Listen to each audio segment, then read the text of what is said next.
Saudara-saudara, terima kasih saya boleh duduk pagi hari ini. Terima kasih untuk panitia yang sudah berbaik hati. Nah, saudara, mari kita lihat Yakobus pasal 1 ayat 13 sampai 15.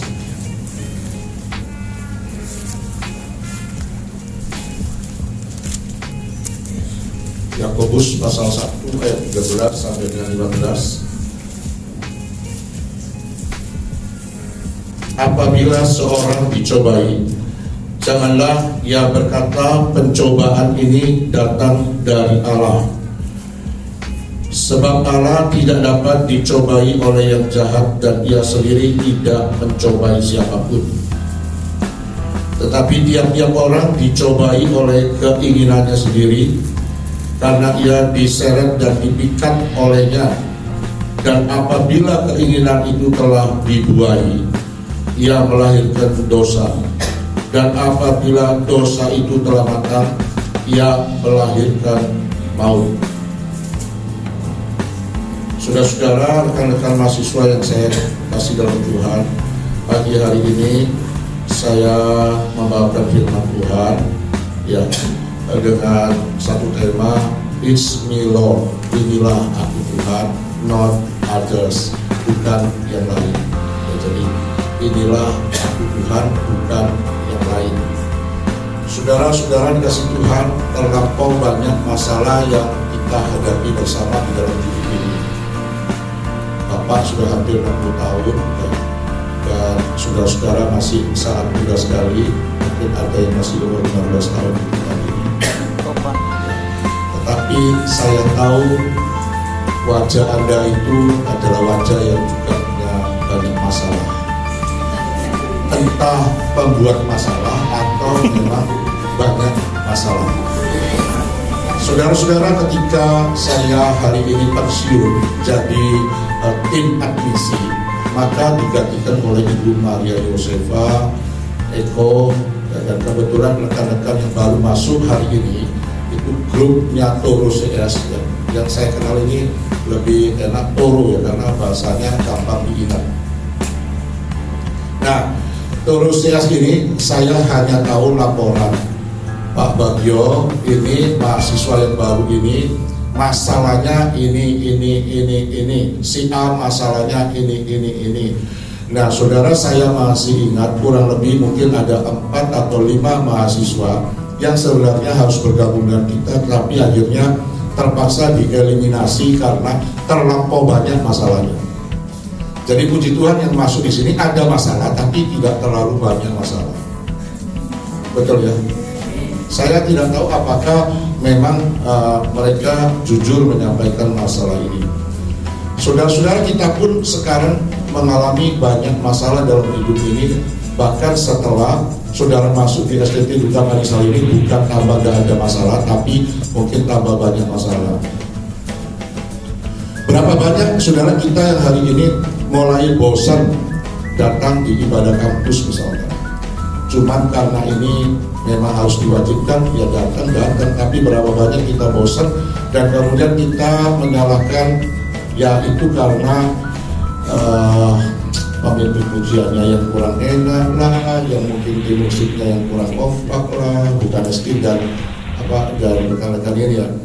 Nah, kemudian ada juga saudara yang mengatakan belakangan ini saya kok males ya untuk kuliah ya.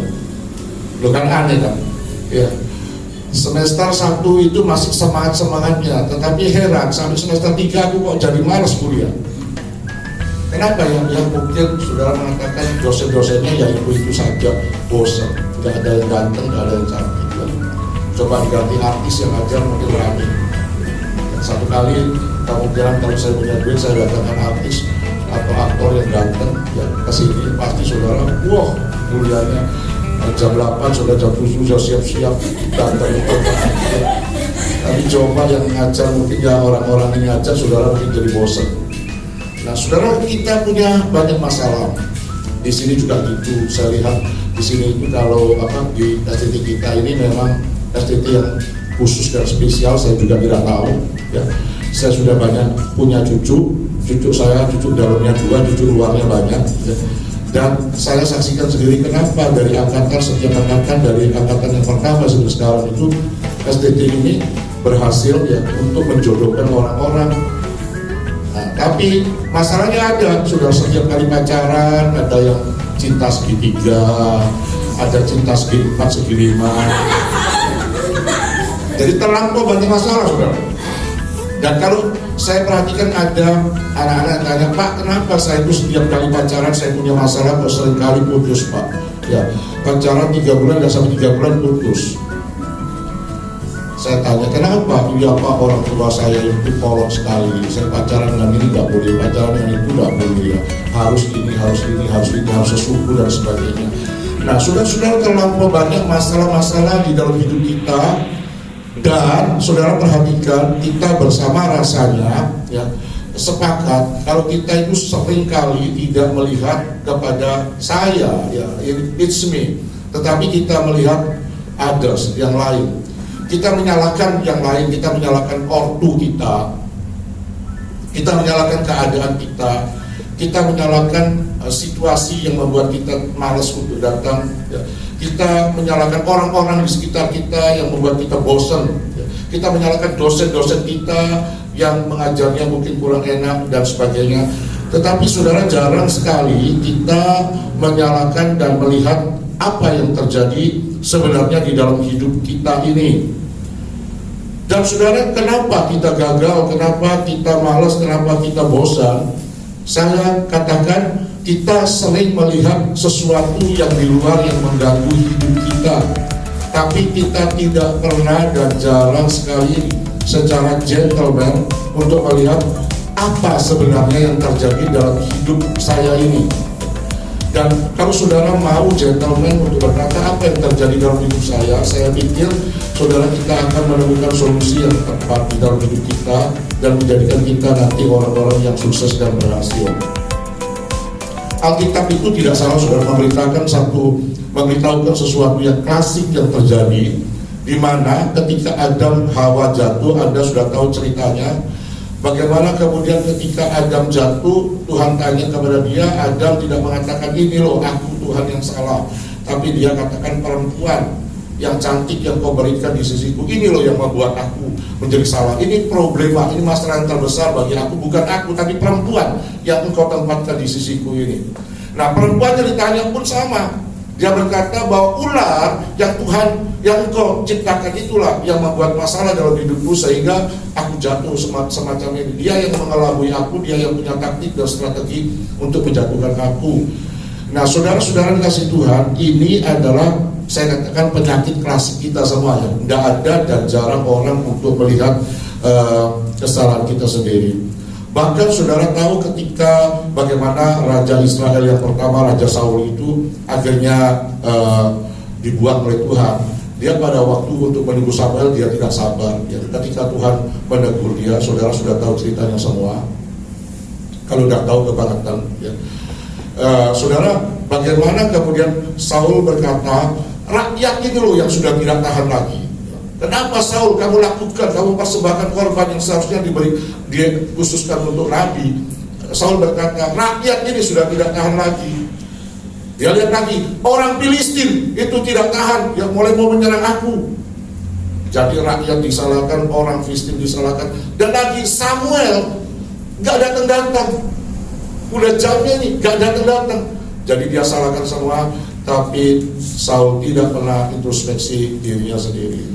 Nah, saudara-saudara, kalau saya berkasih tebakan saudara, ini termasuk apa? Termasuk hewan apa ini saudara? Orang yang semacam ini adalah orang yang suka apa? Cari apa?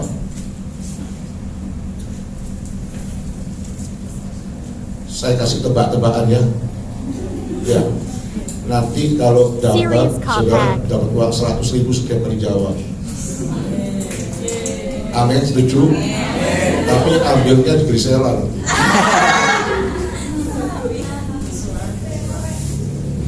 Kalau saudara hewan ini meme ya, hewan yang rajin baca buku itu, atau saudara kalau rajin baca buku itu disebut apa? Kutu buku 100.000 hilang ya, semua dapat. Kalau hewan yang jago kungfu,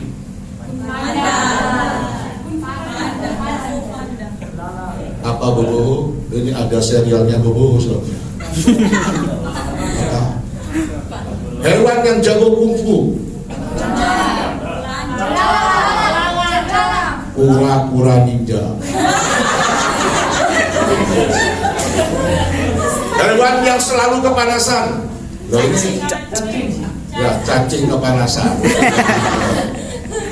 Hewan yang jadi musuhnya cewek-cewek.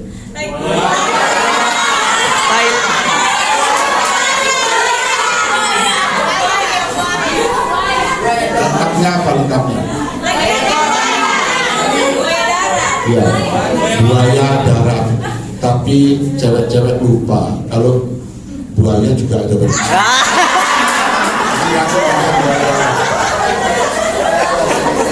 Kalau hewan yang suka uang, memeras uang apa?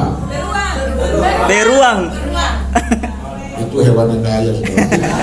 Hewan yang suka memeras uang orang lain. Nggak tahu?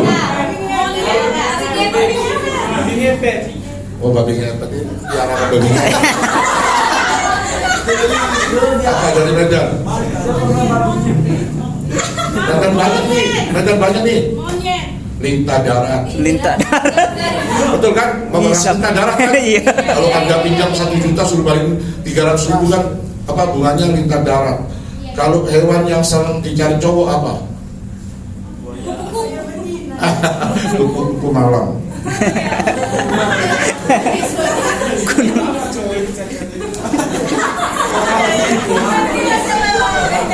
Cabe-cabean. Tumbuh-tumbuhan. Terakhir, hewan yang suka makan kaca apa? Nggak tahu? Nggak tahu? Kalau Anda pergi ke Argopuro, tahu ya? Sana ada bapak-bapak yang naik apa? Kuda lumping. Kuda lumping. Tapi dia nggak makan kaca, soalnya dia nggak kesurupan. Tapi hewan ini suka makan kaca, ya kuda lumping. Nah, saudara, kita sepakat hari ini kalau saya dan saudara seringkali menyalahkan keadaan, menyalahkan orang lain, menyalahkan situasi, menyalahkan orang tua kita, menyalahkan ekonomi kita, menyalahkan siapa saja, tapi tidak pernah kita lihat diri kita sendiri. Itu namanya kita seringkali mencari apa? Tidak tahu. Kambing kita, ya kita nilai dari 100 nanti. Ya kambing hitam. Saudara, kita seringkali melihat dan mencari kambing hitam, bukan kambing putih. Saudara, ya. Saudara perhatikan, kambing hitam dan kambing putih. Ada enggak istilah kambing putih? Tidak ada, saudara. Padahal warnanya kambing domba banyak putih, tapi kok kambing hitam? Ya. Mencari kambing hitam. Ada seorang presiden yang saya kutip dan saya senang, saudara. Ucapannya ada 12 ucapan yang dia ucapkan dan begitu hebat. Itu Robert Mugabe, ya, presiden daripada Zimbabwe. Robert Mugabe, saya ambil satu mutiara saja yang saya bacakan kepada Anda begini. Robert Mugabe berbicara mengenai balada hitam dan putih. Rasisme tidak akan pernah berakhir selama mobil putih masih memakai ban hitam.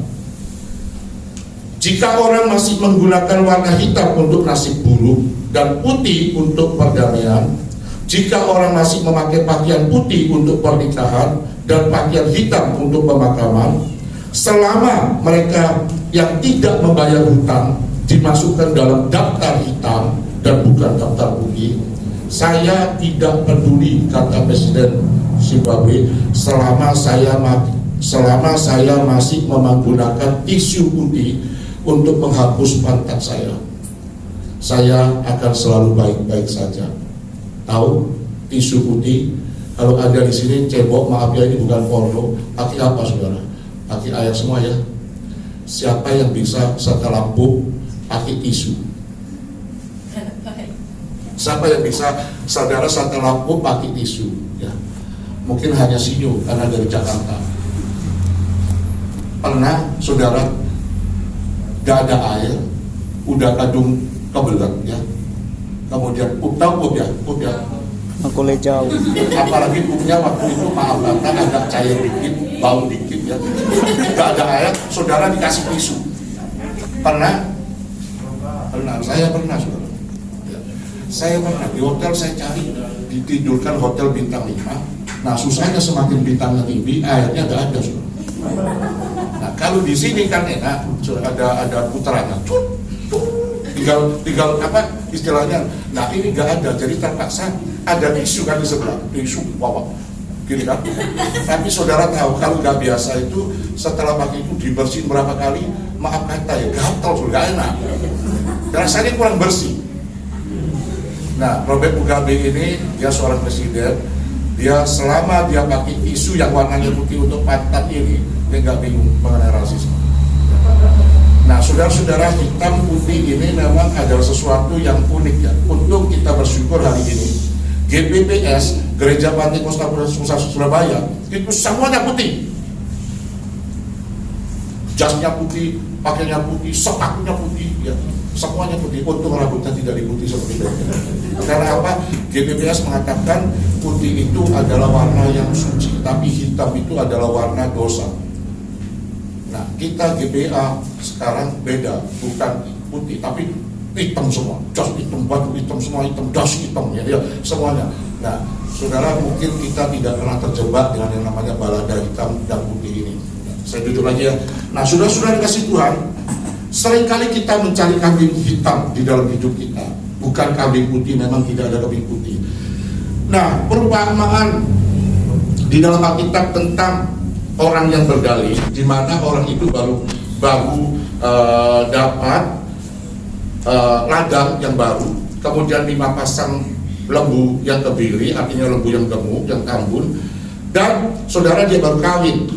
Ketika diundang dalam perjamuan, dia berdalih, dia tidak bisa datang. Dia salahkan bukan karena dia tidak mau datang, enggak. Dia mengatakan, aku baru saja kawin, aku baru saja punya 5 pasang lembu kebiri dan aku harus mencobanya. Aku baru saja punya ladang, aku harus pergi melihat ladang itu. Jadi saudara, ketika dia diundang, dia tidak hadir. Kenapa tidak hadir? Dia salahkan orang-orang lain, dia salahkan situasi, dia salahkan semuanya yang mungkin masuk akal ya. Nah saudara, juga di dalam perumpamaan tentang talenta, ada seorang tuan yang memberikan 5 talenta, 2 talenta, dan 1 talenta. Yang 1 talenta ini tidak kerjakan apa-apa. Dia saudara disalahkan, tapi dia tidak mau disalahkan, dia menyalahkan siapa? Yang kasih talenta yang disalahkan. Nah itu Tuhan yang kejam katanya, Tuhan yang tidak adil. Kenapa kok saya diberikan 1 talenta? Sehingga akhirnya dia tidak mau gunakan 1 talenta itu. Nah dia tidak pernah introspeksi dirinya, apakah dia sudah kerjakan 1 talenta itu. Saudara-saudara, di sini kita melihat satu kebenaran, bahwa ketika kita punya masalah, kita punya problem yang sama, saya juga punya masalah, saudara berjuta masalah. Kalau Anda punya 5 masalah, mungkin saya 50 masalah ya. Bedanya saudara, bagaimana kita sekarang melihat masalah, mengelola masalah, dan kemudian menemukan solusi dalam masalah itu. Dan kebanyakan saya harus beritahu saudara, bukan faktor eksternal. Ya memang faktor eksternal ada. Saudara, mungkin kita salahkan iblis sebagai kambing hitam, karena iblis datang sebagai pencuri, yang mencuri, membunuh, dan membinasakan ya. Dia mencuri, membunuh, dan membinasakan, destroyer semuanya. Ya memang saudara, tetapi sesungguhnya Yakobus mengatakan kebanyakan dari diri kita punya penyakit yang sama, yaitu dicobai oleh keinginan kita sendiri. Ya, masalah yang terbesar adalah diri kita sendiri. Kemarin saya baru baca seorang jenderal Romawi, saya lupa namanya, saya lupa, dia mau menyerang kerajaan Parsia. Padahal dia sudah kaya raya, ini terkenal kaya raya, tapi dia tamak sekali. Dan dia punya masalah, dia tidak pernah puas akan kekayaannya. Sehingga akhirnya dia datang kepada senat, dia ambil 40.000 pasukan, dia nyerang ke Parsia ya. Nah celakanya 40.000 ini dikalahkan oleh Parsia, dan akhirnya jenderal yang tamak ini, saya lupa namanya ya, akhirnya saudara matinya dia suruh menganga, mulutnya dicor sama emas yang panas, tahu ya, emas yang masih meleleh dicorkan di dalam mulutnya. Karena apa? Itu hukuman untuk jenderal yang tamak, sudah punya segalanya masih kurang saja, makanya dikasih emas, dikasih minum emas saudara, tapi mati ya, kepala saya ya. Nah saudara dikasih Tuhan, masalah yang kita alami sebenarnya 90% itu ya saudara adalah diri kita sendiri. Saudara percaya atau tidak percaya. Dan biasanya saudara Kita semuanya punya yang namanya will, punya keinginan, ya. Nah, keinginan ini kadang-kadang saudara, keinginan yang jadi wild, yang jadi liar, yang tidak terkendali di dalam hidup kita masing-masing. Saudara, tidak ada orang yang tidak punya keinginan. Semua punya keinginan. Kita punya keinginan untuk berkuasa, kita punya keinginan untuk dipuji-puji, kita punya keinginan untuk kaya, kita punya keinginan untuk populer, kita punya keinginan untuk berhasil. Saudara, semuanya kita punya keinginan yang sedemikian. Termasuk saudara hari ini, yang hari ini berlomba di tempat ini, ya, kita semua punya keinginan. Aku juga punya keinginan, saudara. Ya, saya punya keinginan. Tetapi saudara dikasih Tuhan, kadang-kadang keinginan, dan selama hidup saya sampai hari ini, saya banyak berdoa kepada Tuhan. Saya harus jujur katakan kepada saudara, kadang-kadang keinginan saya itu akhirnya liar dan membuat saya itu juga gagal di banyak hal.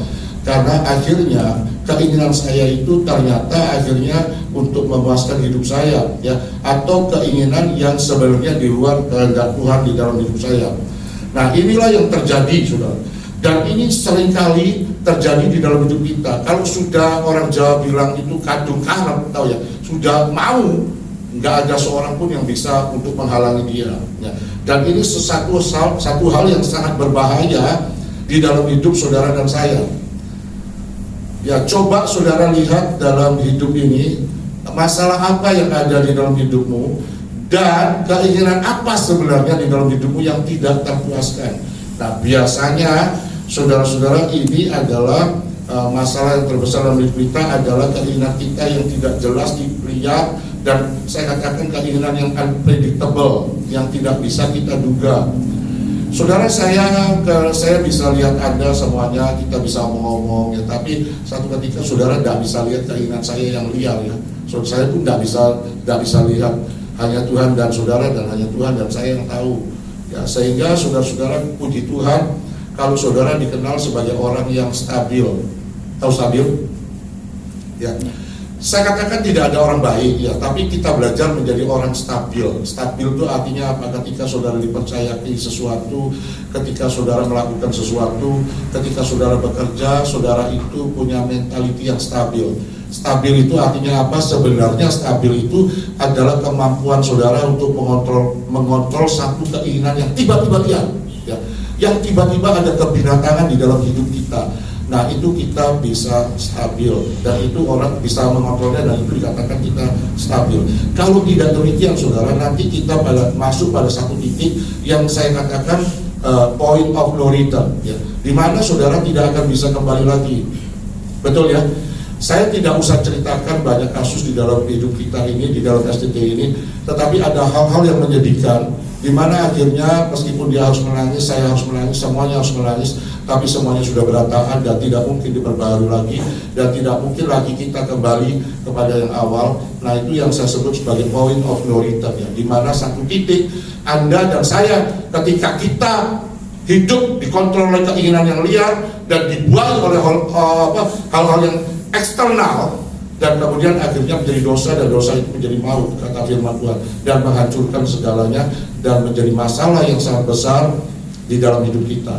Mengapa saudara 3 bulan setiap kali saudara putus pacaran?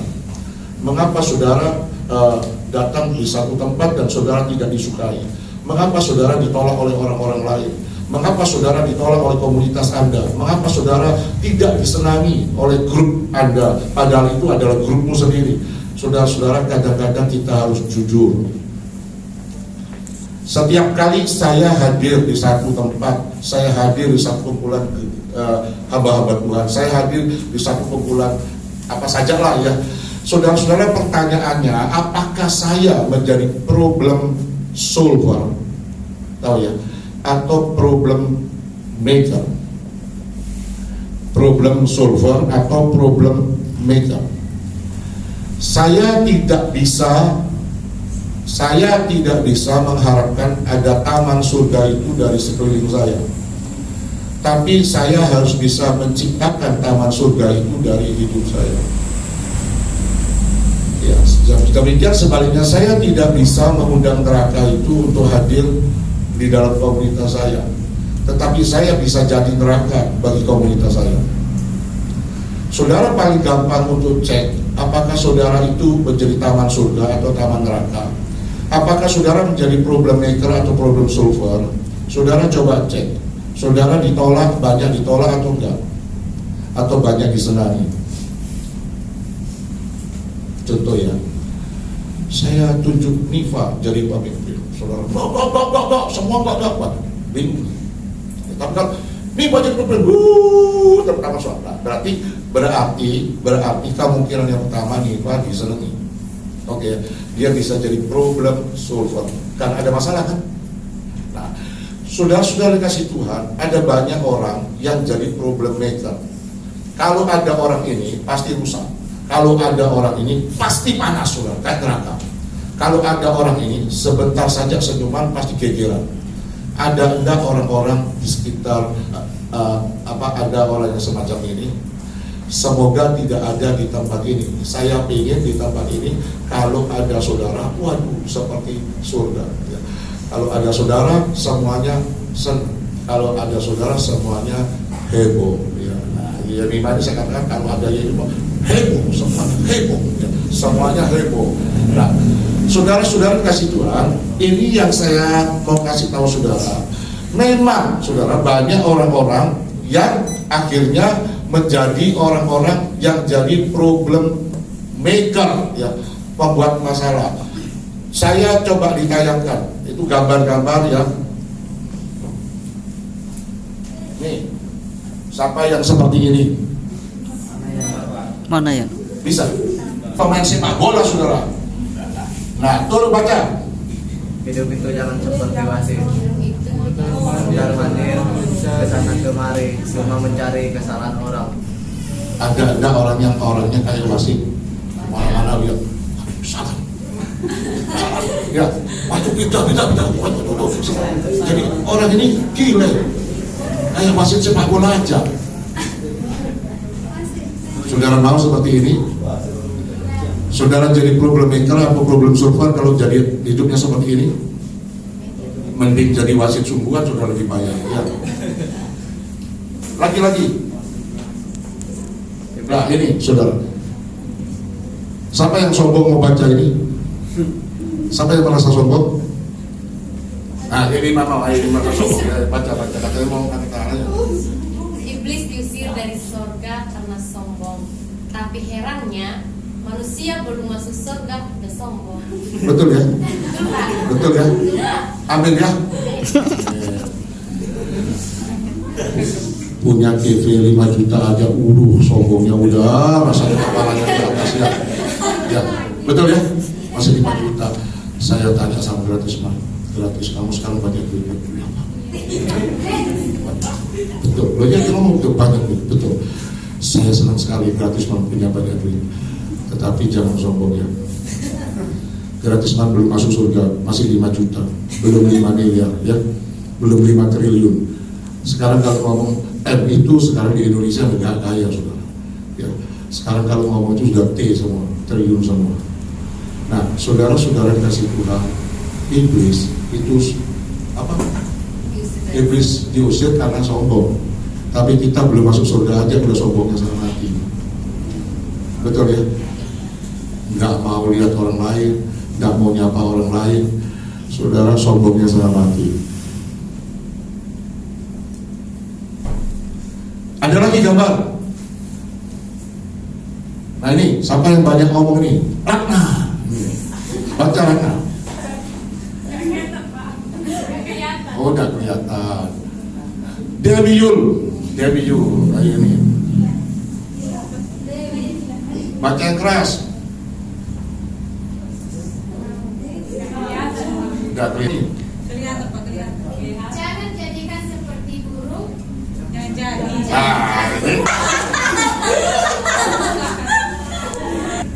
Jangan jadi seperti burung anak tua, banyak bercakap, tapi takut untuk terbang tinggi. Jadilah seperti burung helang. Bukan banyak cakap, tapi terbang paling tinggi. Ya. Jadi jangan banyak ngomong doang.